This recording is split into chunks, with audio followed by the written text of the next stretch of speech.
to Black Agenda Television. In this edition, Bruce Dixon tackles the shrinking nature of black politics and its loss of militancy and vision over the past 2 generations. Could it be that the people we call leaders have no particular destination they want to reach? We'll have a conversation with Omali Yeshitela, a veteran of 50 years in the black liberation struggle. Yeshitela is chairman of the Black is Back Coalition and heads up the African People's Socialist Party. We'll get his assessment of 5 years under the Obama administration, but first, the people of Detroit have effectively lost the right to vote and face a sell-off of their public assets under state-imposed bankruptcy. Black Agenda Report executive editor Glenn Ford says the banks are bringing ruin to urban America and the world. They are picking over the bones of Detroit, America's once great black metropolis, an 82% black city of 700,000. Who are they? The banks, the people who make money from money and who destroy everything they cannot turn into money. Theirs is a dying system, but they will kill the rest of us if we don't stop them. Detroit is prime pickings because it is black. Concentrated capital abhors concentrations of black people, and a racist society is all too willing to serve a black city up on a platter to be devoured by the Wall Street beast. The agony of Detroit's bankruptcy is a man-made disaster on the scale of Katrina in New Orleans. In some ways, it's much worse. The forced exile of 100,000 mostly black New Orleanians, the destruction of the public school system, the stripping down of the city's social services, all this was set in motion by the chance landing of a hurricane.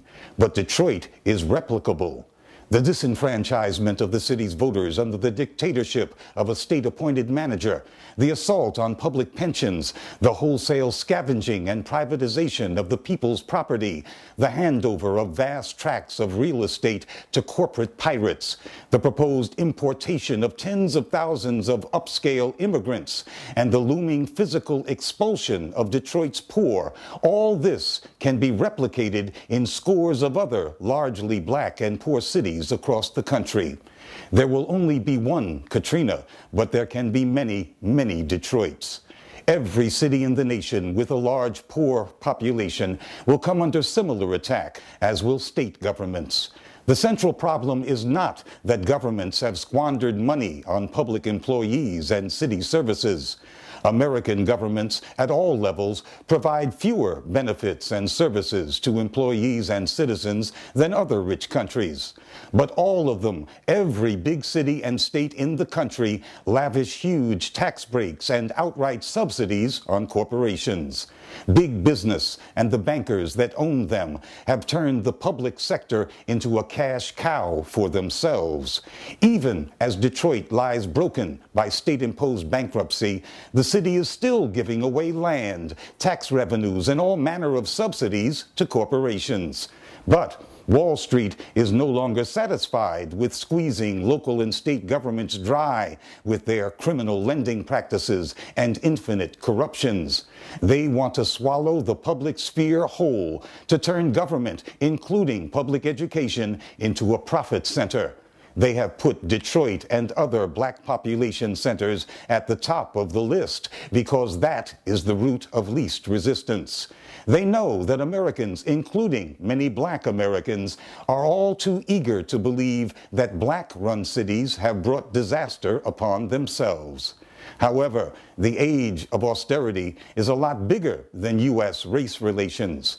The global banking cartel has brought half of Europe to its knees in a savage assault on social programs and workers' wages. The global financial class is attempting to stampede the entire planet into a race to the bottom so that Wall Street can stay on top. They're backed up by the military might of the United States, which acts as the enforcer of Wall Street's rule. So we see that Detroit is only part of the larger global picture, that billions of people are facing the same enemy. All of our futures depend on utterly destroying the power of the banks before they plunge humanity into a death spiral of climate change, social disintegration, and endless war. Omali Yeshua Taylor has been in the forefront of black liberation battles since the late 50s. His name is synonymous with the Uhuru movement. Yeshua Taylor is chairman of the African People's Socialist Party, which has branches on 4 continents. In 2009, Yeshua Taylor was instrumental in forming the Black is Back Coalition for Social Justice, Peace, and Reparations, which promptly staged a march to the White House to denounce President Obama's pro-war, pro-business, and anti-black policies. He's our guest today on Black Agenda Television. Welcome, Chairman, to Black Agenda Television. Well, thank you very much. It's good to be here, Brother Glenn. As Ayanna Jones just noted, the first thing that the Black is Back Coalition did when it was formed in 2009 was to organize a demonstration, a march on the White House, because the coalition thought that Barack Obama was already going down a rightward path. After 5 years of his presidency, what has he wrought? Well, that's a mouthful. We did recognize who Barack Obama was early on. In fact, that was one of the inspirations for making the coalition happen. If anybody was going to deal with this character, we felt like it was Africans had to get involved in this process, because the black community we knew was going to be comprised the greatest number of supporters and dupes. I mean, had already overwhelmingly elected this guy, and since he's been there, he's done nothing but prove the fact that we were right on when we had this demonstration. I'm really proud of that. I'm proud of the fact that the Black is Back Coalition organized the first national demonstration against Obama at the White House, and the first and perhaps the only African black demonstration against him. And since that time, of course, Obama has done everything that he could do. He's been a worse president. He's been worse for the African community than Bush. How so? He's been worse because, first of all, Bush couldn't have got away with the things that he did without some kind of response. Not only from the black community, but the thing is not just that a lot of black people did not come out, have not been involved in struggle, in part because of Obama. The thing is that he's neutralized so many forces, taken them out of action. With Bush, people knew who he was. Our community knew who he was. I mean, you even had entertainers like Kanye West. Bush doesn't like black people. But that was not understood about Obama. It wasn't understood that part of what Obama's function was to act as a cover for white power and for imperialism. And so he's escalated war. He not only has he escalated war, he's had his hands personally involved, and he's the one who signed off on assassinations and things. In fact, many of the assassinations we've seen with drones has required Obama's signature to do it. Obama was the guy who gave the order to shoot the 17-year-old kid who was supposed to be a pirate, if you remember from the Somalia incident. So he's escalated war. He's done it with a neutralized African community who would not come out, and not just the broad sector of the African population. We're talking about people who call themselves nationalists and communists, who were in Obama's pocket, who united with imperialism because Obama was the president. And that's the thing that I think really needs to be made clear. It's not just that they liked Obama and supported Obama. They were supporters of imperialism precisely because Obama was the one who was at the helm. Almost as if they were repudiating their own repudiating, yes, and of course, under the Obama presidency, we've seen assaults on the rights and traditions of Africans that no white president could have done, would have done. They'll do it after. They'll do it now because Obama has said it's all right to do it. But Obama, if you remember, even in the first so-called presidential debate that they had in Harlem, New York, the question was asked of Obama, all of them, whether or not they would support reparations. And at this time, reparations was one of the driving questions that was seemingly involved in bringing the disparate sectors of the black community together. And Obama came out opposed to reparations. He said he didn't feel that it was right to unite with folk around traditional prejudices or contradictions. I forgot how he characterized it, but it didn't seem to go for Jews, because almost as soon as he got off the platform, he was on his belly in Miami, right, to reactionary Zionist pigs, you know, promising them something that no white president has ever been able to say. He's given them Jerusalem as the, you know, in Israel and things like that. Which was in contravention of past U.S. policy. It was. So this guy has gone places that that Bush couldn't have done without contradiction. Then he neutralized many of the white people, not just white leftists, but even the white people who love us, in quotes, you know, who always ready to do something, would give, because they did theirs when they voted for Obama. I've done my part. I voted for Obama, kind of thing. So it was a really interesting and difficult period for a moment for some people, but I didn't see it as being extraordinarily difficult. I knew that Obama would confuse, was confusing, and to some extent is confusing today. But I also understood, as Nkrumah stated, that neo-colonialism, white power in blackface, is the last stage of this thing. And you know, where can they go after this? What more can they do after this? And what we see now happening in the United States with Obama is something, as we know, that has happened throughout the world. I mean, Batista was neo-colonialism, and then Fidel, you know, and Fidelissimo got rid of him. Somoza was neo-colonialism, and then the Sandinistas, and you know, all over Africa, we've seen and we are trapped with neo-colonialism today, now. And I think Obama is good, not just for Africans in this country, but I think around the world, because there were many Africans on the continent who, recognizing the power of the U.S. to interfere in their lives and to wreak havoc and things, now seeing this black man there saying, wow, with this power, look at what he's going to do for black people. And of course, that wasn't the case. And I think it's going to prove to have been a fundamentally important lesson for all of us. It's like Wilson Good many, many times over. In Philadelphia. In Philadelphia, right. You seem to be saying that the spell has been broken. The spell has been broken. And even at the height of this intoxication with Obama, most Africans, and you remember, you've talked often about the polls that show that, notwithstanding the fact that our community suffered most economically, on the one hand, on the other hand, the polls showed that ours was the most expectant in terms of positive things that would come. Optimistic. Optimistic.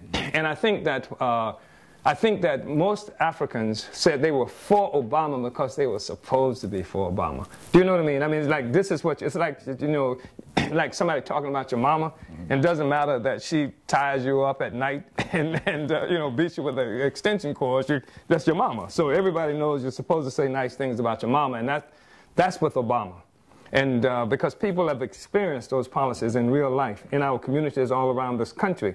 And I think that at the point where people got over the illusion that he's doing because the white folks making him do it, or he's going to, once he's there, he's been elected, he's going to now show what he really stands for, I think all of that is gone.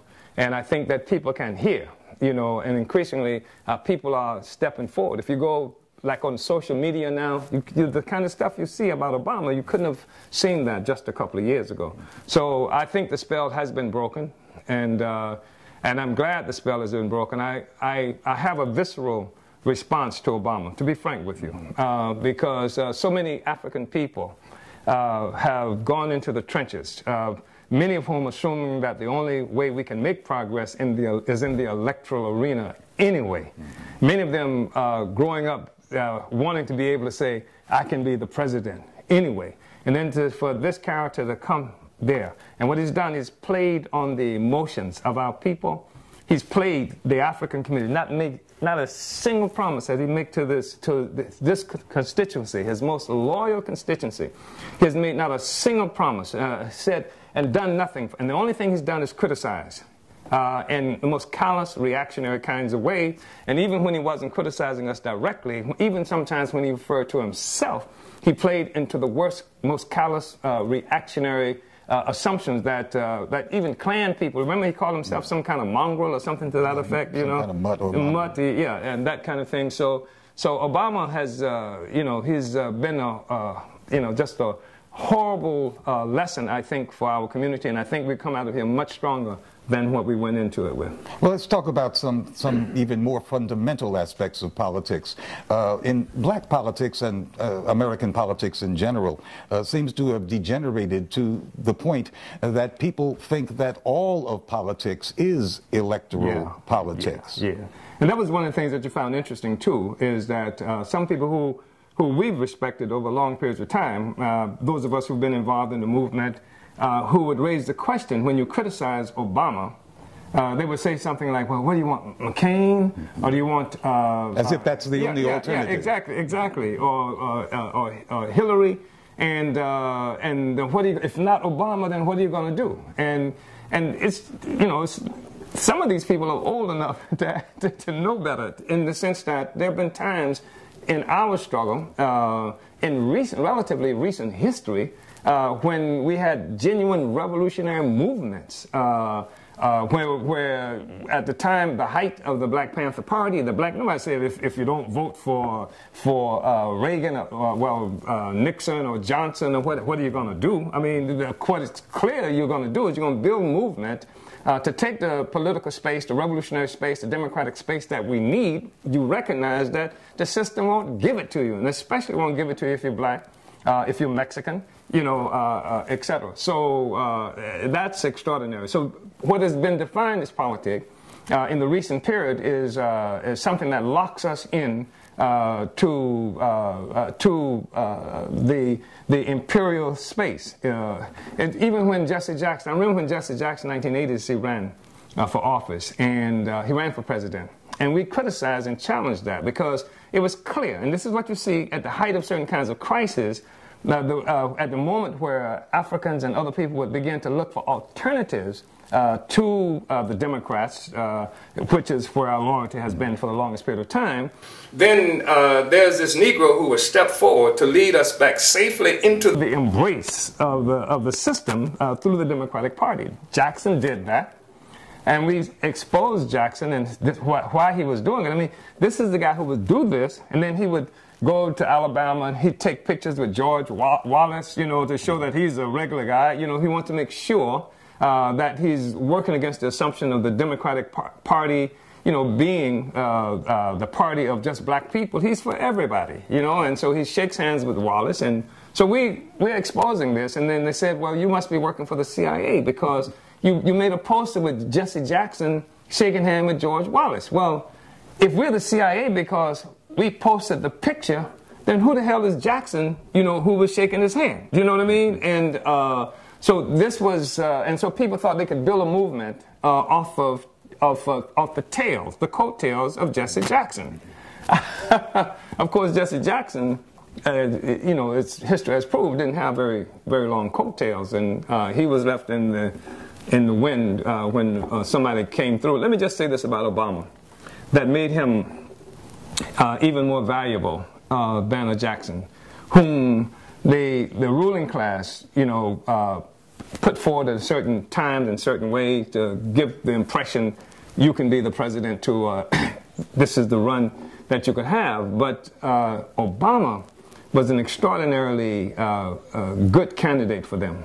You are chairman of the African People's Socialist Party. Yes. Anyone who has been involved in African liberation for as long as you have has to face the fact that Africa is a disaster area in terms of its own liberation. That is true. AFRICOM, the U.S. military command in Africa, has reciprocal relationships with almost every single country in Africa. That is true. And I think that, that's the Wilson Good phenomena, writ large. It is the whole neo-colonial phenomena writ large that we're looking at. And it's revolution is necessary in Africa. It's not just necessary to get rid of the white man, such and such. Revolution, all of those neo-colonial governments are going to have to be overturned. The work that we do is to make revolution, is to create an organization of revolutionaries everywhere Africans are located so that we can do the work to make revolution. There's not going to be a Ghana revolution. There's not going to be a Sudanese revolution. You see what's happening in Sudan, even right now. Revolution to happen, it's going to have to recognize that African people are involved in a single revolutionary process, because otherwise we get trapped by neo-colonialism. Even if you can make something happen in Ghana, it's going to be surrounded by neo-colonial entities. And the same thing is true in any other place there. So we've got to build a revolutionary movement with revolutionaries on every place on the continent of Africa. And other places too, because the reality is that much of what happens in Africa has its headquarters right here in this country. So we're going to have to be able to have a response here, and in England, and in Sweden, and in Germany, and in France, and the various places where the party is actually building right now for us to be successful. And I want to see our people free. And I'm not trying to find a way that we can make imperialism better, capitalism better. We've got to overturn the social system if we're going to have a chance. Africans and everybody else on the planet Earth, this thing has got to go. And so Africa, yes, is in bad shape. Neo-colonial stooges, puppets, sometimes horrible people who the imperialists knew who they were when they put them there, when they keep them there, to make sure that horrible things are going to be done as a part of the process of extracting value, continuous value from Africa at a time. But the crisis of imperialism is now, you're seeing all of the imperialists converging even more eagerly and enthusiastically in Africa. And now you've got new kids on the block, hungrier, bigger hustlers like China, moving in. You got India, you got even Turkey, involved in trying to see what they can take out of Africa. So the same Africa that gave rise to capitalism, I say that's where capitalism is going to die. We're going to bury it in Africa, but it's going to come as a consequence of revolution.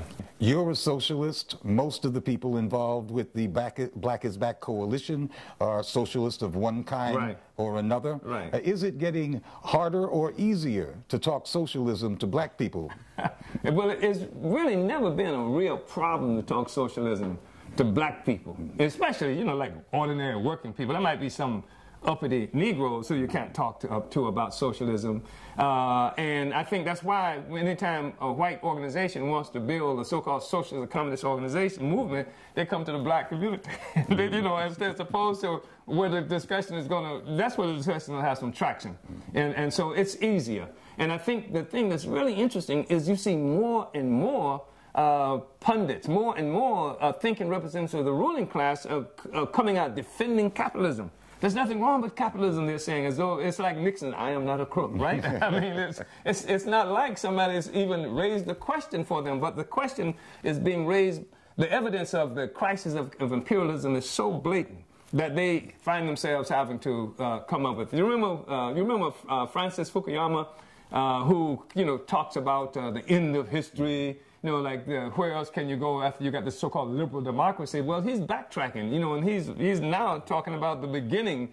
I don't know if he calls it the beginning of history or something to that effect, but they are now, all of them having to reassess how they understand capitalism. And so they're trying to say that capitalism can work. You find some of them who are saying that there's nothing wrong with capitalism. This is wrong with the kind of capitalism that we're seeing happening in America today. The capitalism where they say, where 1%, owns, this and that. And it is true. There are 85 individuals who own half the wealth on the planet Earth. It is true. But it's also true that 80% of the people on Earth trying to live off $10 or less a day. And half the people on Earth trying to live off $2.50 a day. That's where the profound contradiction is located, and why even those who are part of the top half of the people on the planet are able to ignore, the rest of us. Even is because you have a construct, a political and economic construct that owes its existence to stealing wealth from black people, from Mexicans, from the so-called Indians in this country, and all those other 80% of the people. So it pays off that 20% of mostly white people in the world. They get paid through this relationship. And so sometimes they find themselves protecting this relationship, protected from the niggas who are lurking in the dark, wants to snatch the purse from their grandmama, protecting it from, all these horrible people. It's so easy to move them, because in many ways what they get, it comes as a consequence of this construct, of stealing value from Africa, from Asia, from the vast majority of the people of the world that ends up in supermarkets and malls and of course bank accounts and 501c, what do you call it, 501ks and student loans, and it expresses itself in 1,000 different ways in the white community. So, I see the celebration of Steve Jobs, right? It's wonderful, genius, et cetera, but Steve Jobs was able to do what he did because of the death of maybe 7 million black people in the Congo to get the resources that went into creating the Apple computers and the iPhones and things like that. That gets overlooked. I want my computer. I want my iPhone. And if something happens in this economy that denies me the ability to get my iPhone, my computer, damn it, I'm ready to take to the barricades, right? Not because of what's happening in Congo, but because that got the computer in the first place, but because I can't get my computer. That's the construct that's confusing a lot of people. And but one I think that we understand, and the world is going to have to understand it, because I say the world, I think most people in the world do understand. I think Europeans and white people don't get it, Thank you, Chairman. Thank you. You certainly have enlightened us. And thank you for joining us on Black Agenda Television. African Americans have long been in the forefront of peace and social justice movements in the United States. Polls have shown that African Americans are the most progressive ethnic group in the country and the most opposed to U.S. military adventures abroad. However, what passes for black leadership these days seems more interested in symbolism than in social transformation. Black Agenda Report Managing Editor Bruce Dixon says the black movement has shrunk. An exceptionally powerful 1970s poem by Alice Walker speaks to someone who, instead of freely giving his heart, held it so tightly that it shrank to fit his hand. That's also what can happen to the leftover fragments of once ambitious and lofty goals over time, after our actions and those of others fundamentally change the social and political landscape. 45 and 50 years ago, the last legal segregation laws in the South had been only recently overturned, and de facto segregation in education, housing, and opportunities of all kinds remained formidable barriers. Black elected officials were few and far between, with only handfuls in Congress and state legislatures, with next to no black big city mayors, while black students and faculty at prestigious universities and the upper layers of corporations and the military were also vanishingly small. Blacks were the last hired and the first fired, and black unemployment was persistently double that of whites. Back then, same as now, what we'd call the political leadership of black America was drawn from a relatively narrow section of black America, one that claimed to represent women and the working class, those without college educations, but often failed to include them. To that narrow bunch of leaders, it must have seemed that integrating the upper ranks of corporations, the military, and government officials would go a long way towards solving the problems of all black America. It took non-traditional leaders, upstarts like the young people who launched the wave of sit-ins, like the Student Nonviolent Coordinating Committee, like black communists, like Malcolm X, and finally Dr. Martin Luther King and the Black Panther Party, and others, to inject demands for economic justice and for the rollback of American empire overseas into what their elders wanted to be strictly a struggle for what they called civil rights under law. Beginning in the 1970s, the doors of opportunity in higher education, corporate America, and the military opened, and gradually the possibility of electing and appointing black faces to high places on a grand scale began to be realized. A half-century later, the descendants of that old traditional black leadership are still holding tightly to their goals of maintaining black faces in high places, the notion that Dr. Adolph Reed calls representationalism. But the usefulness of this narrow vision which does not demand economic justice for the black masses, which does not challenge gentrification or the prison state, which fails to question the U.S. global empire and its constant wars, has shrunk to fit their hands. We've now got tens of thousands of black corporate and military officials, black elected and appointed officials, up to and including a black president. But the very best our black leaders can tell us now is that their black president is supposedly powerless. Black unemployment remains double white unemployment, just as it was 50 years ago, and the explosive growth of the prison state, deployed almost exclusively against the poorest segments of the African American community, occurred at the same time as the rise of our current crop of black faces in high places and their empowered aspirants. The political imagination of our current black misleadership class is limited and narrow. They don't believe in social justice or full unemployment. The political imagination of our current black misleadership class is limited and narrow. They don't believe social justice or full employment or rolling back the prison state are necessary or even possible. Thus, a black president blamed public employee pay and pensions for government fiscal woes, and the black corporate lawyer now presides over the giveaway of Detroit's public assets. Black mayors and the black president preside over gentrification and the destruction and privatization of inner-city public schools. Black generals and bloody-handed black operatives like Susan Rice preside over policies that keep Africa barefoot, sick, hungry, afraid, and mired in debt and eternal war, while its resources flow to the West.